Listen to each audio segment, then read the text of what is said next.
이 권정생 선생님의 산문집 빌뱅이 언덕을 보면은 선생님이 하나님께 쓴 편지가 있습니다. 그 편지는 시작부터 마음을 흔들어 놓습니다. 제가 잠깐 읽어 드릴게요. 하나님, 그리고 아버지 하나님, 만날 저는 입으로 수없이 부르면서 막상 붓을 들고 편지를 쓰려니 무척 어렵습니다. 분명히 하나님은 우리 모두의 아버지십니까? 커다란 부자 나라의 아버지도 되고 조그맣고 가난한 그런 나라의 아버지도 되신단 말씀입니까? 분명히 알고 싶습니다. 생각이 다르고 풍속이 다르고 색깔이 다르고 모양도 다른 그런 나라 모든 사람의 아버지가 되느냐 말씀입니다. 무지무지하게 커다란 집 옆에 납작하고 누추한 조그마한 집, 거기 그렇게 살고 있는 사람들의 진짜 아버지라고 하나님 자신도 자신 있게 그렇다고 대답하시겠습니까? 이게 서론입니다. 본론은 더 충격적이에요. 제가 일부만 읽어드릴게요. 남북 아메리카 대륙에 일찍부터 살고 있던 인디언들을 몰아내고 새로운 지배자로 군림했던 스페인과 영국은 참 위대했습니다. 그들은 하나님의 도움으로 승리하게 되었다고 큰 소리로 외쳤습니다. 하나님은 언제나 어디서나 전쟁터마다 찾아다니시며 이기는 편에 앞장서 주셨습니다. 하나님, 이렇게 하나님은 힘센 쪽에 하나님이시고 이기는 쪽에 하나님이시니 힘없고 볼품없는 이들은 너무도 가엾지 않습니까? 전쟁으로 목숨을 잃는 사람들은 말할 것도 없고 집을 잃은 사람, 가족을 잃은 사람, 불구가 된 사람, 가지가지 슬픈 일은 한이 없습니다. 하나님은 심장이 얼마나 강하시기에 아무렇지 않게 보고만 계시는지요. 누가 그랬습니다. 하나님을 사람들이 마음대로 이렇게도 만들고 저렇게도 만들고 이리로 끌고 가고 저리도 끌고 가고 자기들 멋대로 부려먹는다고 하더군요. 정말 그게 맞는 것 같기도 합니다. 줄다리기를 하듯이 하나님을 놓고 잡아당기면 아무래도 힘센 쪽으로 끌려가기 마련이지 않겠습니까? 그래서 요즘은 하나님 아버지가 아주 신용이 없어졌답니다. 돈쟁이 하나님, 권력쟁이 하나님, 폭력 하나님, 정말 쓸쓸하답니다.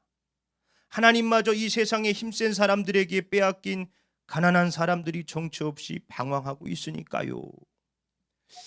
조금 무례하게 들릴 수도 있어요. 아니 아무리 그래도 그렇지 어떻게 하나님한테 그렇게 얘기할 수 있어? 그런데 저는 이 편지에서 무례함보다는 진실함을 봅니다. 믿음이 죽으면 질문도 하지 않아요. 살아있는 믿음은 묻습니다. 하나님께 대들기 위해서가 아니라 하나님을 붙들기 위해서 묻는 거예요. 요즘 교회 안팎에서도 비슷한 말들을 듣습니다. 그 교회도 결국엔 다 돈이야. 목사들이 돈을 얼마나 밝히는데 돈이 있어야 장로도 하고 권사도 해. 결국 교회도 다 돈 있고 힘 있는 사람 편이야. 왜 이런 오해들이 생겼을까요? 이런 소리를 듣고 있으면 슬퍼지다가도 참 답답해요. 아니 그게 아니에요. 교회는 그런 곳이 아닙니다. 하나님은 그런 하나님이 아닙니다. 그런데 우리보다 더 답답해 하시는 분이 계시지요. 미가서 6장은 무슨 법정 같습니다. 우리 본문 말씀 2절로 3절을 보겠습니다. 너희 산들과 땅의 견고한 지대들아, 너희는 여호와의 변론을 들으라. 여호와께서 자기 백성과 변론하시며 이스라엘과 변론하실 것이라.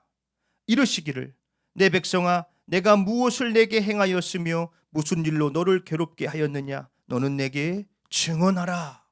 하나님이 산과 언덕들을 증인으로 세우고 백성들에게 묻는 겁니다. 내 백성아, 내가 언제 그렇게 했어? 한번 말해봐라. 내가 언제 힘 있는 사람 편을 들은 적이 있느냐? 내가 언제 돈을 원한 적이 있느냐? 한번 대답해봐라. 내가 무슨 일로 너희를 괴롭게 했느냐? 이것은 단순한 서운함이 아닙니다. 왜곡된 신앙에 대한 하나님의 항변이에요. 내가 언제 그랬어? 한번 말해봐. 하나님은 이어서 자신이 어떤 하나님이었는지를 기억하라고 말씀하시지요. 본문 말씀 4절입니다. 내가 너를 애굽 땅에서 인도해 내어 종노릇하는 집에서 속량하였고 모세와 아론과 미리암을 내 앞에 보냈느니라. 하나님은 늘 어디에 계셨습니까? 힘 있는 화려한 궁궐이 아니라 노예들이 신음하는 자리에 계셨어요. 억눌린 자들이 부르짖는 곳에 계셨습니다.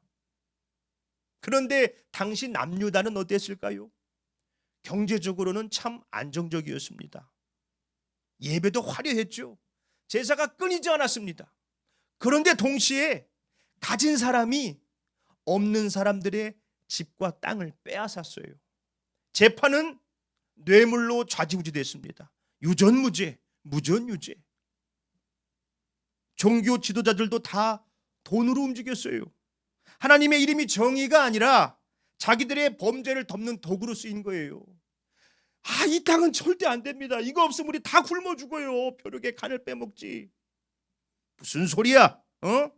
우리가 하나님께 헌금도 많이 드리고 예배도 많이 드렸으니까 복을 받는 거지. 억울해하지 마. 하나님의 뜻이야. 빨리 내놔. 하나님의 이름으로 자기들의 죄를 정당화한 것입니다. 그러니 어떻게 되겠어요? 사람들이 하나님을 오해하게 되겠지요. 결국 하나님도 저들과 한편이구나. 헌금 많이 하는 부자들 편이구나. 힘 있는 사람들 편이구나. 얼마 전 내란 재판에서 전 방첩 사령관이 오만한 태도로 이런 말을 하더군요. 이 자리에서 당신 편이 누구요? 라고 물으시면 저는 이렇게 얘기할 겁니다. 첫째, 저는 하나님 편이고요. 둘째, 저는 국민들 편이고요. 셋째, 저는 사랑하는 전우들 편입니다. 내란을 저지른 사람이 하나님의 편을 들고 있어요. 하나님의 이름을 도용하는 것이죠. 그러니 하나님이 항변하는 겁니다. 내가 대체 언제 그렇게 했냐? 내가 언제 대체 힘 있는 사람들 편에 섰느냐? 말해봐라. 그런데 백성들의 대답이 놀랍습니다. 오늘 본문 말씀을 제가 세 번역으로 읽어드릴게요. 본문 말씀 6절로 7절입니다. 내가 주님 앞에 나아갈 때에 높으신 하나님께 예배드릴 때에 무엇을 가지고 가야 합니까? 제물로 바칠 1년 된 송아지를 가지고 가면 됩니까? 수천 마리의 양이나 수만의 강줄기를 채울 올리브 기름을 드리면 주님께서 기뻐하시겠습니까? 내 허물을 벗겨주시기를 빌면서 내 맏아들이라도 주님께 바쳐야 합니까? 내가 지은 죄를 용서하여 주시기를 빌면서 이 몸의 열매를 주님께 바쳐야 합니까? 내가 정말 그런 적이 있느냐? 한번 대답해 봐라. 그러자 백성들이 그러는 거예요. 예, 무슨 말인지 알겠습니다. 예, 그럼 제가 뭐 해드리면 될까요? 송아지요? 1000마리 순양이요? 어마어마한 기름을 갖다 바치면 괜찮으시겠어요? 얼마면 됩니까? 하나님은 길을 묻고 계신데 이스라엘 백성들은 지금 가격표를 꺼내는 거예요. 신앙이 병들면 기도는 흥정이 됩니다. 하나님 내게 이거 허락해 주시면은 섭섭치 않게 해드릴게요. 신앙의 문제, 삶의 문제, 관계의 문제를 종교의 행위로 덮어버리는 것이죠. 누가 하나님을 돈장이 하나님으로 만든 겁니까? 누가 하나님을 권력쟁이의 하나님으로 만든 것입니까? 하나님은 분명하게 말씀하십니다. 본문 말씀 8절이지요. 우리 함께 읽습니다. 시작. 사람아, 주께서 선한 것이 무엇임을 내게 보이셨나니 여호와께서 내게 고하시는 것은 오직 정의를 행하며 인자를 사랑하며 겸손하게 내 하나님과 함께 행하는 것이 아니냐. 여기서 핵심은 이것입니다. 보이셨나니. 주께서 이미 선한 것이 무엇인지를 보이셨다는 겁니다. 다시 말해서 몰라서 못한 게 아니라 하나님이 원하시는 것이 무엇인지 다 알면서도 다른 길을 선택했다는 것이죠. 오늘 본문에서 하나님이 원하시는 길은 총 3가지입니다. 첫 번째는 오직 정의를 행하며 정의가 무엇입니까? 약자들을 돌보는 것입니다. 가난한 사람들, 병든 사람들, 상처받은 사람들을 돌보는 것입니다. 거기서 한 걸음 더 나가서 약자를 약자로 만드는 방식의 브레이크를 거는 거예요. 그건 아니지 않습니까? 두 번째로 인자를 사랑하는 것. 인자, 헤세드예요. 헤세드, 사랑. 사람을 쓸모로 평가하지 말고 하나님의 형상으로 존중하고 살리라는 것이죠. 마지막으로 겸손하게 하나님과 동행하라는 것이죠. 내 욕심, 내 생각, 내 뜻을 내려놓고 하나님의 말씀이 이끄는 삶을 살라는 것입니다. 문제는 우리가 이것들을 다 안다는 거예요. 이미 보이셨다. 다 알죠. 건강을 위해서 운동하고 식습관 바꾸는 것을 몰라서 못합니까? 술, 담배를 멀리해야 된다는 거 다 알지요. 하나님의 뜻대로 살기 위해서 말씀을 묵상하고 기도해야 된다는 거 압니다. 하나님의 사랑으로 사랑하고 용서하고 나눠야 된다는 거 다 알지요. 알지만 미룹니다. 알지만 편한 쪽을 택합니다. 알지만 손해보기 싫어서 모른 척합니다. 알지만 하나님이 원하시는 것보다 나의 편안함이 우선입니다. 그러다 보니까 또 마음은 불편해요. 그래서 그 불편함을 없애려고 가격표를 제시하는 것이죠. 그래서 어떻게 하면 되는데요? 얼마 하면 됩니까? 예배 잘 드리잖아요. 저도 힘들어요. 나름 열심히 합니다. 그런 우리들에게 주님은 분명히 말씀하십니다. 가격표 말고 내가 너희에게 보여준 길, 선한 길, 가장 복된 길, 십자가의 길로 돌아오너라. 말씀을 맺겠습니다. 권정생 선생님의 질문은 이거였지요. 왜 하나님은 강자 편에 선 것처럼 보입니까?